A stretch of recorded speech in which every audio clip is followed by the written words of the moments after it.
Greetings to everyone out there in the YouTube land. I'm Ahmed Hassanin, and I just want to give a shout out to Coach Dan. Thank you for all the support you show the team and the players.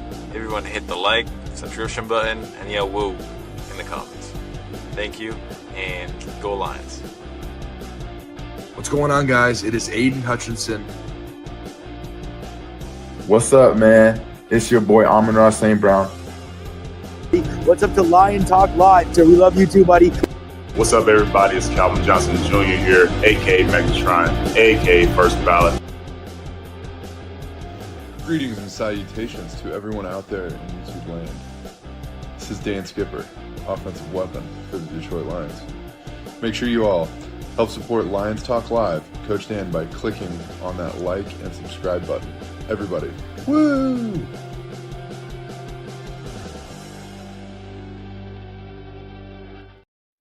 All right, well, greetings and salutations to everybody out there in YouTube land. I'm your host once again, Dan Thornton, and I want to thank you all for joining us here today. Hey, it's just after almost 3:30 p.m. Eastern Standard Time. About 10 minutes ago, MCDC had his post-victory presser. Talked about a lot of things, and as you can probably tell from the thumbnail, there were questions right before halftime if Marcus Davenport could stay healthy. He did come back, get on the field, made a couple plays, got a sack, got hurt on the sack.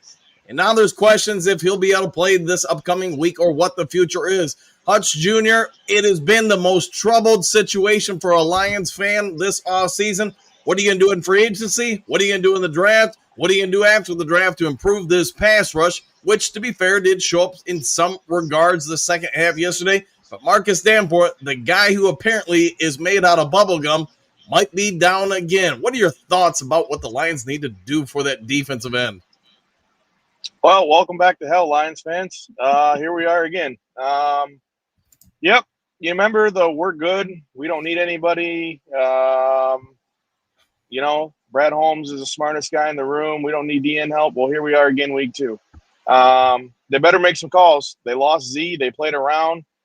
I wasn't afford the $9 million. I don't care. You just had to get him in the building. He wanted to play. Now you're on the outside of looking in. You possibly now have Hutchinson on an island again for the 5th season in a row now. It's the one glaring hole, I will say. I love Brett Holmes as a GM. He's a great drafter. But the guy's ability to not – and outside of drafting Hutch and McNeil, he has been terrible at diagnosing D linemen. He cannot find them. He will not draft them, and I do not know why. And I won't even give him the Hutch deal because that was handed to him by Jacksonville. So, whatever. But, yeah, here we are. We don't know the severity of the injury. I wasn't too thrilled at what Campbell's comments were in that press conference because I would have liked to say, he's fine. He's just a singer. We'll see. This could be season ending. We don't know. Or it could be a couple week thing. But, we cut Emmanuel Mosley because of injuries.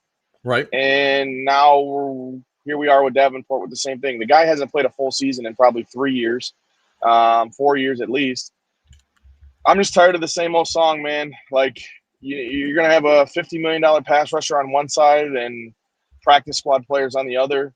You're not going to win very many games. And truth be told, we don't beat the Packers with this D-line. Like that, it's literally the Lions, Packers. Those are your two – 1-2 punch in the NFC North. Packers will beat us again if we have no D-line.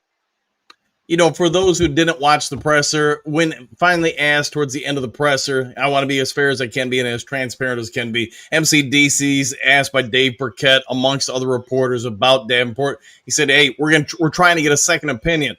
I'm going to guess that means the first opinion wasn't what you wanted to hear, and that's the troubling part. While nobody made a point of emphasis about that comment, the fact that MCDC did talk about, hey, we're getting a second opinion, that would mean the Lions medical staff made an evaluation. Obviously, Davenport was asked in the locker room after the game about it, and he said, hey, well, I'll let them handle it. If you watch the play unfold, I actually thought maybe his elbow went into his side when he was making the sack. Maybe just had the wind knocked out of him. Maybe got a stinger at the elbow. It really did not look like a big deal at all. That being said, he did walk off the field. You saw him kind of wincing the arm. I thought he was trying to move the arm. Apparently, it's the shoulder. So who knows if he popped the collarbone or something like that. I don't know. What we do know, as you were pointing out, if you watch the Detroit Lions for 2 games now, the defensive line is pretty decent against the run. The defensive line is not making anybody think it's, Blitzburg or something like that, where they're just able to get pressure on the quarterback fairly easy. Yesterday, was it a case that the Chicago Bears offensive line was bad? Was it the fact that they were down 30 points and had to throw the ball all the time, so guys got to just pin back? Let's Scooby-Doo this. Let's assume for now, until we get other word, that Davenport's going to be out for the foreseeable future for the Detroit Lions. You're Brad Holmes. You have one of the NFL's better teams, it would seem. The offensive line played better. I don't care about Pro Football Focus. I go with my eyes. I actually thought both guards played well. I thought Terrion Arnold played well yesterday. And both guards and TA got terrible scores. What would you do? What should you do if you're Brad Holmes at this point, knowing that it's you and the Pack and maybe Philadelphia, it would appear, in the NFC? Do you make a call? Do you make a trade? He loves those picks. What do you do, Hutch? You got to. I mean, right now the Packers are ahead of us. I'm sorry. I mean, I'm not blind to football. The Packers are a better team than us because of Micah Parsons. I don't believe in Jordan Love. I think the only way you're going to beat the Packers is you have to get ahead of that team, and you basically have to let Jordan Love make mistakes, get a few turnovers. If the Packers get ahead of you, they're just sending 4, they're dropping 8, and it's going to be the same rinse and repeat scenario. We saw it with Washington, and we saw it with Detroit. Right. Do you call the Bengals? I mean, Joe Burrow's out the season. Trey Hendrickson's on a 1-year, whatever it is, deal. Like, do you just get him as a 1-year rental and match what Green Bay and these guys have? Like, I get it. Like, what do they want for him? Do they want a second? Do they want a third? Do they want a player on our team that we're not going to use? I don't care. Like, give him a 2026 pick. At this point, I don't care, because it's the same song and dance that we've been here doing since Brad Holmes became a GM. Our pass rush has not been good, and Hutch can't do it all, man. I mean, you can't. I was scared. I was scared for him when he got folded up like a lawn chair on that Bush League play by the Bears O-line. Like, that was like, we were.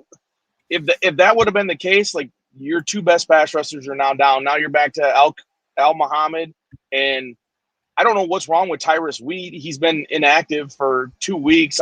Does he come in and play? Is he the next guy for us? Who knows? But yeah, I mean, at some point, Brad Holmes, you got to get off your horse. You got to get off this pride trolling mentality that you're on. Like, we're good. We got our own $200 million pass rush on the one side. You got to get this man some help. Like, you're not beating the Packers. You're not beating the Eagles. I mean, those are the only 2 teams you got to compete. And Zadarius Smith played for the Eagles yesterday and looked good. Like, he was right there in front of you to pair with what now we have, just Al-Qaim Muhammad. And we're back to square one with, here you go, Hutch. Go do it all. You're going to get double teamed the rest of the year until it leans back, and have fun. Yeah, and I want to be clear to anybody watching the show. I have no idea if the Lions will make any kind of moves. It would probably be easy to say in Brad Holmes' tenure here, it seems unlikely.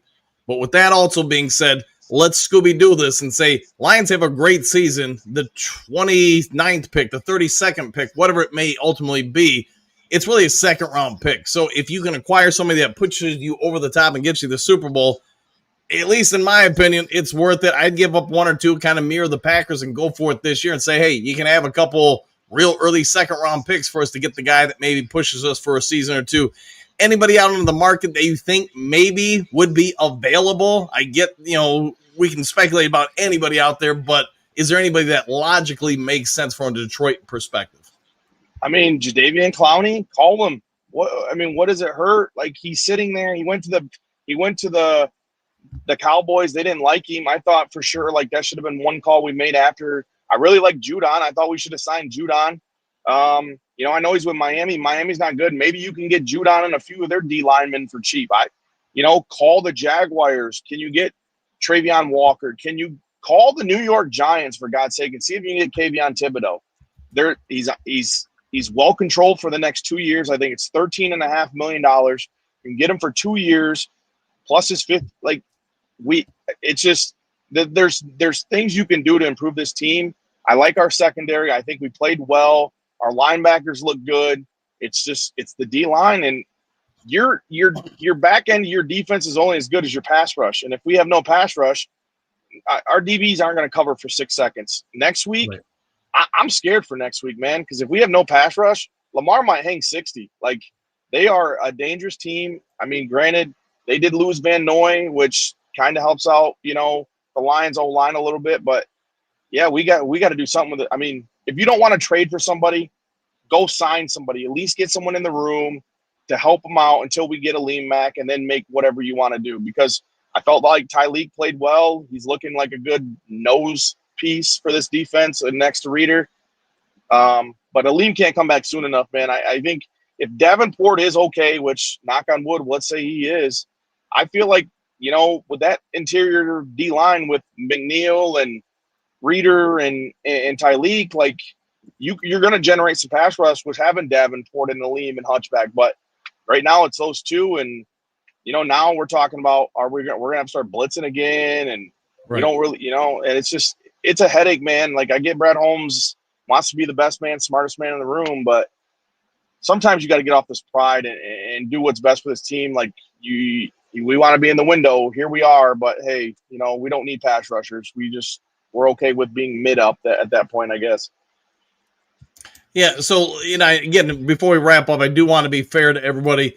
MCDC did not directly say what's going on. He did, in my opinion, slip up by saying, hey, we're going to get a second opinion. Only reason you're getting a second opinion is if you don't like the first opinion. So I thought Davenport, to be fair, actually played well yesterday. Yeah. First game, probably throw him in with everybody else, could have played better. If he's healthy, he's not bad, but he's rarely healthy. So it's been speculated, perhaps if he's out, maybe they could slide Wingo over there. I know they've talked about maybe on passing downs, Derek Barnes maybe having more of a role there. Whatever they're going to do, they have to do it. So we'll see. Probably in the next 48 hours, everybody watching the show is going to have more firm information on Davenport's fate or future. Whether it's out a game, whether he's not out at all, whether he's out for the rest of his life, I don't know. We'll wait and see. But, Hutch Darren, why don't you go ahead and give yourself a shout-out to everybody where they can find you, find your content, and help support what you do. Yeah, as always, you guys can find me on here with Dan. Always find me on Facebook, the Lions Den group. And then on Twitter, you can find me at SuperFanHutch as well on there. All eyes are going to be watching this week. Let's face it. If you guys didn't know, J.J. McCarthy is going to miss a little time from the Minnesota Vikings. Some injuries have popped up for both the Vikings and, yes, the Packers. I have no idea about the Chicago Bears, and right now I'm probably not going to worry about them for a minute because I don't think they're going to be a threat to any team in this division as they currently sit. But we all get it. Monday Night Football. The Lions win this game. Think about after that.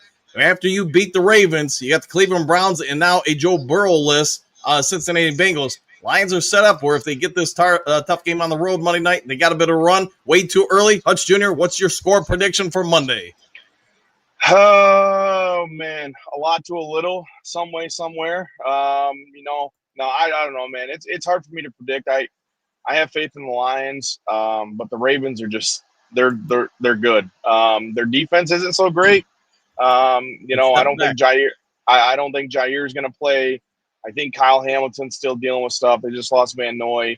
I will say they do have a glaring hole on that right side of that old line. If you've started watching some of their tape, that 77 for the Ravens, he's just out to lunch, man. He gets beat and he just stands there and does circles. So that's the one glaring hole. I would expect the Lions probably to run a lot of spy with probably like Brian Branch or someone or Jack Campbell.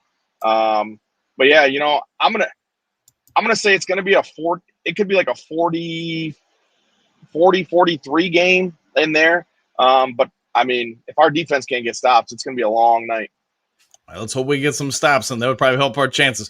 All right, Dude Crew, if you would be so kind before checking out, hit the subscribe button, hit the thumbs up button, hit all the buttons. Take care. Enjoy the rest of your day. If there is breaking news, I'll get it over to you as soon as possible. Be kind to somebody you don't know. See you on the next Lions Talk Live. Take care, all.